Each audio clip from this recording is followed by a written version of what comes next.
বিশালৰ মাতৃৰ কিয় চুমি বৰাৰ ওপৰত প্ৰচণ্ড খং। অৱশেষত বিশালৰ মাতৃৰ ভাষ্যই কপালে সমগ্ৰ অসম। কাৰ প্ৰৰোচনাত পৰি বিশালে এনে কাণ্ড কৰিলে সকলো কলে মাতৃয়ে। বিশালৰ মাতৃয়ে চুমি বৰাৰ ওপৰত কিয় প্ৰচণ্ড খং। অৱশেষত বিশালৰ মাতৃয়ে তেওঁৰ ভাষ্যই কপাইছে সমগ্ৰ অসম।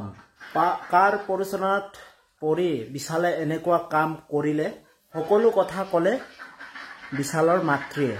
অনলাইন ট্ৰেডিঙৰ জৰিয়তে প্ৰবঞ্চনা কৰি কোটি কোটি টকা আত্মসাৎ কৰা এতিয়া বিশাল ফুকন এতিয়া সমগ্ৰ অসমতে এতিয়া চৰ্চিত নাম বিশাল ফুকন।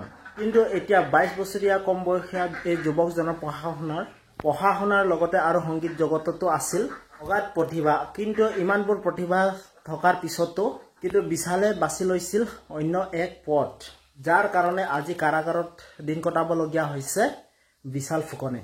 কিন্তু ইমান কম বয়সতে এই বিশাল ফুকনৰ দুৰ্দশা দেখি মাকে আজি হুকহুকাই কান্দিছে। মাকে কান্দি কাটি কৈ গ'ল বিশালে কেতিয়াও এনে কাম কৰিব নোৱাৰে। বিশালক এনেকুৱা প্ৰবঞ্চনা কৰি জালত পেলালে। কিন্তু বিশাল ফুকনৰ এটা সপোন আছিল তেওঁৰ গায়ক হোৱা। কিন্তু চুমি বৰাৰ লগত সম্পৰ্ক ৰাখি বিশাল ফুকনৰ এনেকুৱা দুৰ্দশা হ'ল বুলি মাকে কৈছে। মাকে কান্দি কুটি কৈ গ'ল যে চুমি বৰাৰ লগত এনেকুৱা সম্পৰ্ক ৰাখিয়ে বিশালৰ এনেকুৱা দুৰ্দশা হ'ল বুলি মাকে কৈ গ'ল। সেইটো কাৰণে মই এই ভিডিঅ'টো বনালোঁ। আপোনালোকে মোৰ ভিডিঅ'টো যদি চাই ভাল পালে প্লিজ আপোনালোকে লাইক, ছাবস্ক্ৰাইব আৰু কমেণ্ট কৰি জনাব। তো ঠিক আছে, নতুন এটা ভিডিঅ' লৈ আপোনালোকক লগ পাম।